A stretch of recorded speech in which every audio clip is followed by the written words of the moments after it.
aí, pessoal, tudo belezinha? Tudo certinho? Como é que você tá? Vamos agora começar a nossa próxima aula, que tá muito boa. Mas essa aula aqui também, Alan, mas você é cheio de graça, fala que toda aula aqui vale pelo curso inteiro. Porque é verdade, meu parceiro, porque é verdade, minha querida.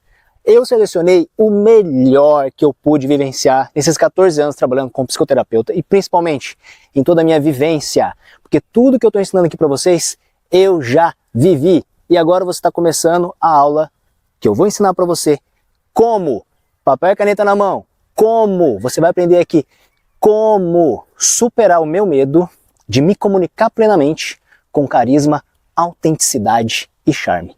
Para você falar com qualquer pessoa, para você entrar em qualquer lugar, sem medo de ser feliz, chegar lá e entregar coisas maravilhosas para as pessoas. Vamos entender isso melhor? Vou começar essa aula contando para você a minha história. Duas histórias eu vou contar minhas aqui para vocês. Mencionei na aula anterior que eu já fui gago. Talvez você já tenha escutado isso em algum outro lugar. É uma história muito legal que eu gosto de contar pra galera, porque foi um grande divisor de águas na minha vida. Então vamos lá. Seguinte, eu era gago, mas não era aquele gaguinho mais ou menos não. Eu era aquele gago que suava a camisa para conseguir comprar um pão na padaria. Gente, mas vamos combinar, né? Tem coisa mais engraçada do que um gago? Cara, não dá. Eu já fui gago, sofri na pele o que é ser gago, mas eu achava graça, cara. Achava graça de ser gago, era engraçado. E até hoje, quando eu vejo alguém gaguejar, eu acho engraçado, é muito comédia. Desculpa os gagos aí, tomara que vocês encontrem meu curso aqui, pra vocês curarem isso também, assim como eu curei, destravar esse negócio, tá ligado? Mas que é engraçado desculpa aí, é comédia. E a galera ria da minha cara. Quando eu ia comprar um pão na padaria, sempre era mesmo recepcionista, né? Normalmente padaria de bairro, né? Sempre as mesmas pessoas que trabalham ali. Eu chegava, eu já via aquela risadinha na menina, assim, tipo assim, ó, o gaguinho tá chegando, é agora que eu vou rir. E eu chegava lá, moça. Ela começava a dar risada, parceiro, porque é muito engraçado, não tem jeito. Ser gago é engraçado. E aí, aquilo me afetava, não vou dizer pra você que não me afetava, achava engraçado também, às vezes eu ria junto com a pessoa, né, eu ria da minha gagueira, mas me machucava, me doía. Mas a questão aí a partir do momento que eu entendi, falei, meu, vamos lá, esse negócio me atrapalha. Ser gago me atrapalha. Como é que eu vou superar esse negócio? Porque meus pais já tinham me levado no médico, minha mãe tinha levado eu na fonoaudióloga e parará. Porque gagueira não é nada fisiológico, não é seu corpo, é o seu emocional. Olha que louco, você não sabia disso? Acabou de aprender. É emocional.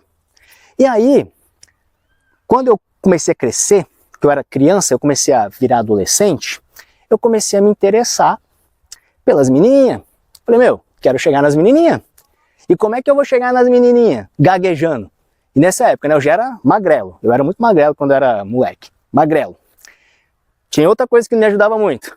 Sabe um outro apelido que eu tinha na escola? Dentinho podre. Eu tinha um dente aqui que era escuro, que eu caí, machuquei, ele ficou meio preto.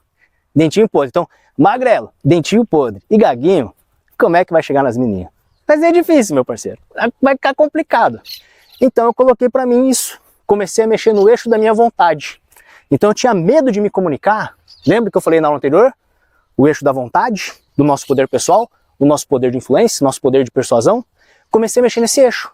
Então, antes o que me movimentava na hora que eu ia falar era medo. Então assim, eu não quero gaguejar, eu quero que as pessoas gostem do que eu vou falar. Aí que travava, eu comecei a mudar isso. Eu comecei a pensar assim, eu quero mudar isso porque vai ser bom pra mim. Eu quero me comunicar melhor, eu quero parar de gaguejar porque vai ser bom pra mim. Tá entendendo a diferença? Tirei o foco dos outros. Não era mais o que o outro ia pensar de mim, se eu gaguejo ou não gaguejo. Era, quero isso porque é bom pra mim.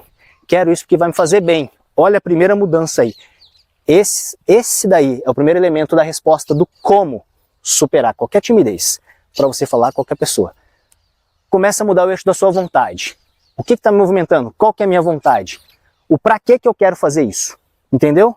Então se hoje você quer poder falar com qualquer pessoa, entrar em qualquer lugar, desde a pessoa mais simples até o CEO de uma empresa, ou você que está aqui mais focado nos relacionamentos, desde aquela pessoa ali, né, mais assim, essa aqui eu me sinto bem para falar, até a pessoa mais top que você quer abordar, você vai conseguir se você começar a trabalhar seu eixo da vontade.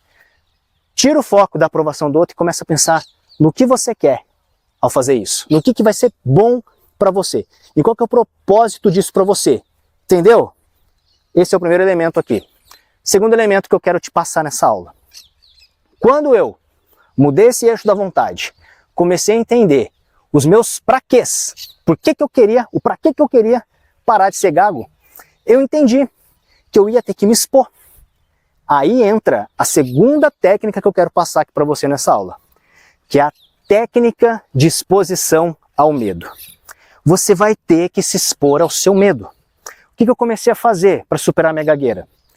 Se tinha algum trabalho na escola, eu que apresentava, eu falava para meus colegas, deixa que eu apresento.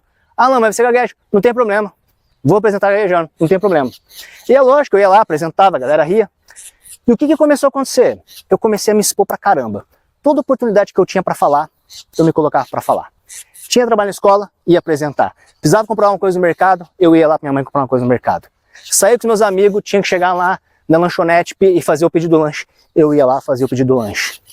O que isso começou a mudar? Entenda uma coisa. Seu cérebro, sua mente, trabalha com referência. Então hoje, você tem os seus medos que te bloqueiam a abordar as pessoas, a se comunicar com as pessoas, a ser autêntico, a ser livre. Tem um monte de medo aí. Porque, com certeza, eu sei. Eu não tô te vendo, eu não conversei com você pessoalmente aqui, mas eu sei que você já passou por coisas que fez você ter medo de chegar nas pessoas. Você já passou por traumas que fez você se bloquear, que fez você perder essa confiança de conseguir chegar nas pessoas e conversar. Você ficou com medo, eu sei disso. Já aconteceu comigo, tenho certeza que aconteceu com você. Então, a sua mente trabalha com essas referências. Então você tem que, ó, inseto pousando na minha mão, ó. Isso que é legal de fazer na natureza, ó.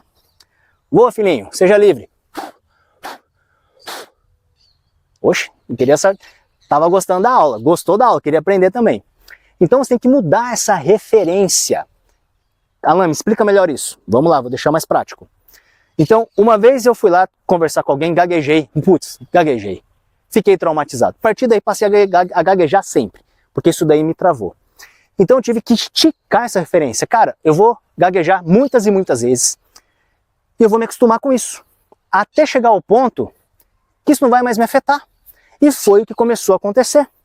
Eu comecei a comprar um pão na padaria, não tinha mais vergonha. Falei assim, se a menina ri de mim, riu. Já aconteceu tantas vezes? Aí o meu medo começou a diminuir. A minha mente foi mudando essa referência, ela foi entendendo que isso não era tão perigoso. Porque a gente trava, porque a gente tem um medo absurdo, que chega a ser o medo da morte. E você vai entender aqui e agora por que a gente tem um medo de ser desaprovado, que é literalmente, anota isso, o medo de ser desaprovado, de ser rejeitado, é literalmente o medo da morte. Por que é o medo da morte? Vou explicar isso já já. Então, eu comecei a me expor cada vez mais. E aí, gaguejar parou de ser aquela coisa assim aterrorizante para mim. Passou a ser uma coisa normal. A partir do momento que passou a ser normal, eu fui parando de gaguejar, fui parando de gaguejar, fui parando de gaguejar, até que chegou o dia que sumiu. Sumiu. Porque eu perdi o medo de me comunicar com as pessoas e ser desaprovado, delas rirem de mim, de fazer chacota de mim. Foda-se. A técnica aí foi uma técnica do foda-se. Entendeu? Foda-se, cara, eu vou lá, eu vou fazer, eu vou conversar, eu vou me expor. Vou falar dessa técnica aqui em vários contextos, tá? Ó, a gente vai ramificar muitas coisas aqui ao longo da aula.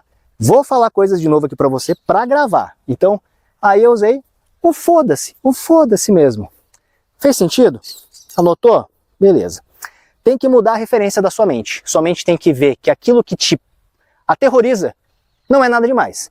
Agora você vai dar um outro passo poderoso aqui nessa aula, mas poderoso pra caramba. Você vai entender o porquê que o medo de desaprovação das pessoas nos aterroriza. Por isso que a gente tem tanto medo, né? A galera que tá aqui para melhorar a persuasão voltada para a sedução, para o charme, para conseguir conquistar as pessoas que você ama, que você é apaixonado. Por que a gente morre de medo de chegar na pessoa? Fala assim, oi, tudo bem? Gostei de você. Meu nome é Alan, como é seu nome? E a pessoa tipo, ai, sai daqui, ai, dá licença. Mano, parece que foi uma facada que entrou no nosso coração, não é? Você sai assim, destruído. Parece que o mundo acabou pra você. Ou se a pessoa, né, te ofende, fala assim, ai, sai daqui, feioso, ai, nada a ver, dá licença. Já escutei essas coisas no passado, viu? Já cheguei em menininhas lá no passado, época, né, da adolescência, a menina fazia assim, ai, sai. Parece que era uma facada. E por quê? Agora a gente vai falar um pouquinho sobre biologia da evolução humana. Quando a gente começou a andar por esse planeta aqui, a nossa espécie foi evoluindo e chegou até o que a gente conhece como o Homo sapiens sapiens, que é a nossa espécie atual. Nós todos somos Homo sapiens sapiens. E o Homo sapiens sapiens existe há aproximadamente 70 mil anos. E a gente vivia, no comecinho, em tribos, pequenas tribos, 30, 40 pessoas, 50 pessoas no máximo. E naquela época, o mundo era muito hostil. A gente não tinha recursos, a gente não tinha moradia, a gente não tinha ferramenta, a gente não tinha... Era tudo na natureza, no relento. Para comer tinha que caçar, para não morrer de frio tinha que fazer fogo todo dia, tinha que ir para uma caverna. Ou seja, viver sozinho era muito perigoso. Viver sozinho era morte. Por isso que a gente vivia em tribo. Porque as pessoas se ajudavam. Tinha o mais forte lá, que sabia caçar, tinha o mais rápido, que era ligeiro para fazer as coisas, sabia fazer fogo, tinha a outra pessoa que sabia cultivar um alimentozinho ali e tudo mais. Viver em sociedade era vida, viver sozinho era morte. Então pensa comigo, nessa época, se você fosse desaprovado pela tribo, acabou, fi, game over. Se você fizesse alguma coisa que irritasse o líder da tribo lá, ou a tribo toda, a tribo falou assim, ó, sai fora, vai embora, não queremos mais você aqui. Era morte. Então isso ainda está aqui, gente, isso ainda existe aqui no nosso cérebro. Por isso que desaprovação e rejeição é um negócio absurdo pra gente hoje em dia. Porque literalmente parece que a gente vai morrer. Meu Deus, me rejeitaram, vou morrer. Porque essa informação tá aí, só que hoje a gente não tá mais vivendo na época das cavernas.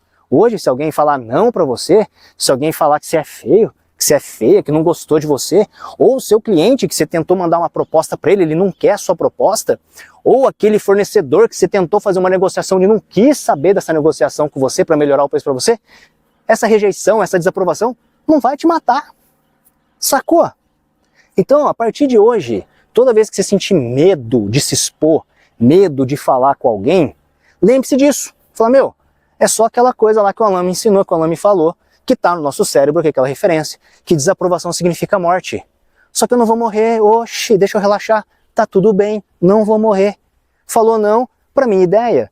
A menininha lá que eu tava afim que eu cheguei falou não, porque ela não gostou de mim, parceiro, e tá tudo certo, né? As pessoas gostam de um tipo de gente, gostam de outro tipo de gente, gostam de um, não gostam de outro. Normal, do mesmo jeito que você. Você não vai olhar pra todo mundo e gostar de todo mundo. Você não vai olhar pra todo mundo e se sentir atraído por todo mundo. Tá tudo bem. Então isso também vai mudar essa referência que existe aí no seu cérebro, de que a desaprovação, a rejeição é morte. Então, anota aí, técnica de exposição ao medo. Quanto mais você se expor. Então, caso de negócios aqui, se você está aqui querendo aperfeiçoar sua persuasão, seu poder pessoal para negócios, se exponha mais, fale com mais pessoas, ofereça mais o seu produto a mais pessoas, ofereça mais o seu serviço para mais pessoas, faça network, converse com as pessoas sobre negócio, se exponha, vai para cima. Se alguém não der bola para você, não tem problema. Encontre outra pessoa que vai dar bola para você, converse com essa pessoa. Se você está aqui mais na parte de relacionamentos, aborde mais as pessoas, converse mais com as pessoas, tome mais fora, não tem problema, tome mais fora. Quanto mais fora você tomar, mais tranquilo você vai ficar com isso, não vai mais doer. E você vai parar de se sentir limitado para abordar mais pessoas. Fez sentido isso, galera? Fez sentido? Muito bem. Espero que você tenha anotado esses pontos aqui que eu te passei. E, novamente, vou te dizer, pratique-os. Leve essa teoria para a prática. Beijo grande para você. Foi um prazer estar aqui com você em mais essa aula. Nos vemos na próxima. Tchau, tchau.